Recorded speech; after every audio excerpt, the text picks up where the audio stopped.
Hey, welcome everyone. This is Drippy, your source of options drip on a daily basis.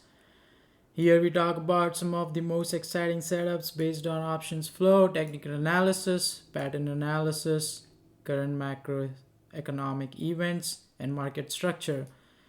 Um, Real quick, I want to tell you guys that I'm not a financial advisor. I may or may not be in these positions. You need to manage your risk and take profit as you see fit. In this video, I'm going to talk about 4 setups I'm watching for next week, and these are based on flow primarily and also, technical analysis and macroeconomic events also come into play. First one I want to talk about is ICPT, and this one, on a weekly chart, you can see it's been in a complete, uh, you know, garbage run. It's pretty much done here at the low of all time, and it's been consolidating here for weeks, and for days it's been in this range bound. It's been low end of the range and then up low up. So it's in a range here, and this is kind of acting like a demand zone. And another thing to keep in mind is that earnings are coming up. It's in a squeeze. And the main reason why I wanted to show you this was because you know how these flow are hidden. And look at this ICPT, again, 50,000 here.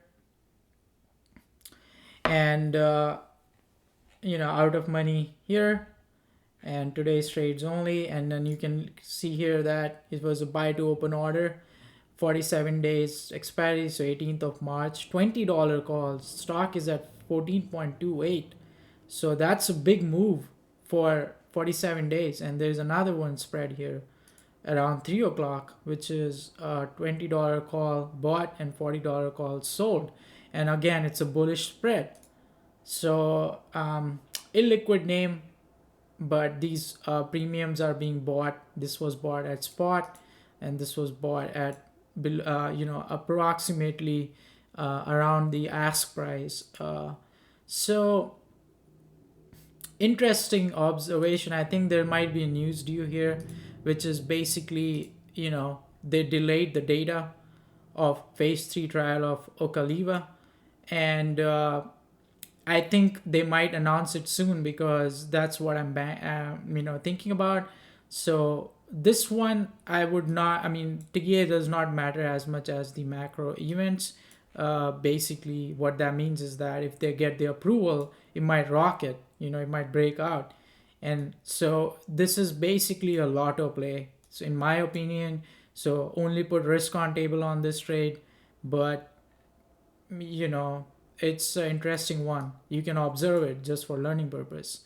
Next one I want to talk about is Axos Financial.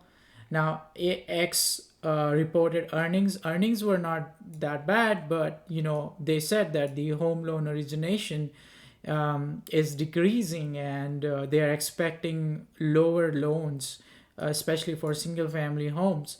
So I mean, it's a kind of like a mixed bag. But looking at the TA here, you can see is a bearish divergence here for a while and broke below. RSI is super weak momentum, and then also you see this pattern here, the M pattern, this M here, double top, and it pierced through the 200 MA, and then reverted back when the market was strong. And another thing to note here is that even on the weekly chart, it has the RSI divergence here, this one and this one. So it is at a support area here, but let's go to the 4-hour chart here, and things will get a little bit clearer. So this is what I'm looking at here. Triple bottom here, support, like strong volume here, sell off volume, and anything below $50 on this one. Next support is 46.8, 44, 45 area, 42.5, and then 40. Now let's look at the flow for this name. this is what got my eye was look at this, $40 puts expiring in 20 days. The stock is at 53.9, $50 puts, $50 put again. So these are volume greater than open interest. The premium amount itself is 663K. So big order here, floor order, and this was a sweep as well. So someone knows something about this. I feel like there's some news which might come soon or whatever might be the case. So this one, is just 100% bearish. Uh, no calls for 50,000 plus premium.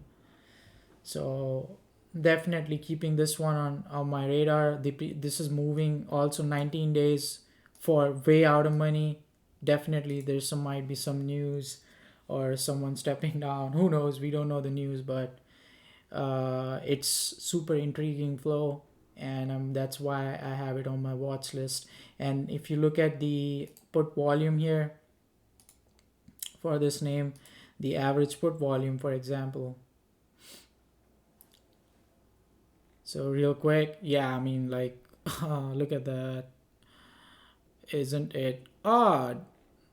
So let's go back here, and we can see that it had this massive put volume, 21,000 puts, and then 16,000 puts here, and then finally we have 18,000 puts here. And you can even look at the flow of the individual day to see what was going on. And I can't really, it doesn't show here, but you can just look at the open interest and you can figure out what's going on because it's in the past.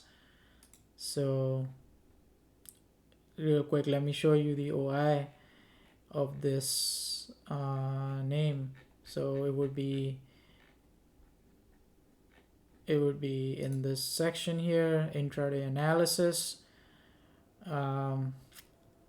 And yeah, so you can see here that $40, $50, $55. I mean, sweep, 55, but it's super bearish. Even below 50,000, you can see someone are buying puts. So definitely something going on here. I think it's basically post earnings reaction. And another thing to keep in mind is that they got an upgrade to 62, but B Riley is, nobody cares about B Riley. Yeah, the put premium is significant here. So this one is really on top of my watch list for a swing play. You can't really trade this intraday because it doesn't move like other liquid names. So we're gonna have to watch this and see how it behaves, hoping that it doesn't gap down in the morning tomorrow. And next one I want to talk about is PBR, oil and petroleum. And looking at the flow here, squeeze fired, RSI is completely overbought at this zone. It was literally just broke out and went straight up in last couple of days. In a week, it's up from $10 to $13. So that's like running to safety. I mean, up 30% in a week. That's crazy. And the higher they come, and then they drop too hard. Just how the oil names are. You understand the nature of the chart. Broke out, consolidated. Once it below this EMA, dump, gap down. So I'm expecting that to happen in 1 or 2 weeks. There was this gap here which it filled, and now on last Friday it had a sell-off. So it seems like the money is flowing out of oil and energy and going into other names, and let it consolidate maybe 1 or 2 days and then poopa. So definitely watching this one. Area of interest is right here around $12.88. So what if maybe it gaps down here, jumps up again, and then dumps. Below this area, I think next support is around 11.5 to 12. So again, there is a bearish divergence here.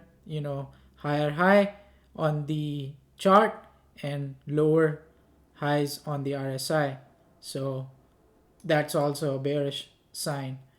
Um, on the weekly perspective, I mean these are definitely on a bull run, and I think it's the squeeze just fired, so I think it's not gonna dump. It's just a pullback, and that would be another opportunity to get long on these names. But I think for short term, 1 or 2 weeks, it needs to cool off a bit. So that's what I'm looking at, and you know if you look at the if you look at the flow for these PBR, Petro Brazilian, and you can see here again the flow is super bearish. We have within 74 days the 50,000 plus super 10,000 contracts here. Spread is nice and super tight spread, which I love, and underlying is at 13.2, and the put is bought for $12. And I mean, yeah, this is a cross order, so that's something to keep in mind. But then if you reduce this to 5,000, you can still see there's a lot of bearish activity here, $12 puts being bought. So they're selling the 10 ones and buying $12. That's a spread, and there are some calls being bought here, but the big money is in puts. So that's what I am looking at. So buy to open order. um, it's a cross order, but still buy to open order. So um, overall, I think I'm leaning bearish on the sector oil and energy for next couple weeks, and that's the reason why I think this one is a great setup for short term short plays. And then the final one I want to talk about is which one was it? Let me.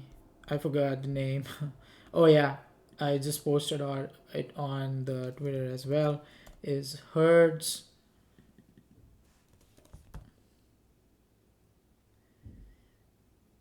I don't know why this thing is never. Yeah,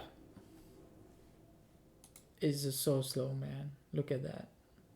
Yeah. Okay. So Hertz. Now it's not a big name, not a liquid name, but I already gave him analysis. Look at this, $15 puts, and this is one person who's buying all this. Because when you look at this, it's all one time, and these are all puts 15, 12.5, 15, 12.5. So someone is loading 15 and 12.5 both. It's not a big money, which makes me think that it's a speculative trade.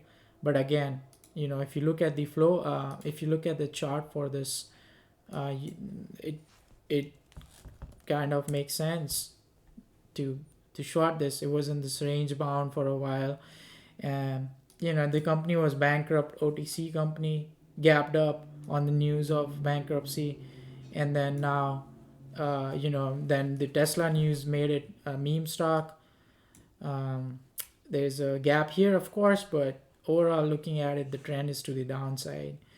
If it breaks above $20 19.5, then we can think about calls. Right now it's sitting at the 200 MA, and if below 16.95, I'm planning to enter a short position. This is more of a high conviction trade for me, so I want to get a good entry on this one. As long as this hold $20, I think I will also hop on the $15 puts, $12.5 puts. This is a gap. A lot of people ask me, does this gap really matter? Yes, because there is no volume here.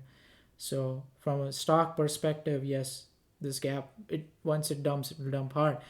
Another view for you guys to understand is that on the weekly chart, this was in this range and it broke below that. And whenever that happens, like look at this, it was in this range and it broke above and created massive moves. That's what I'm expecting.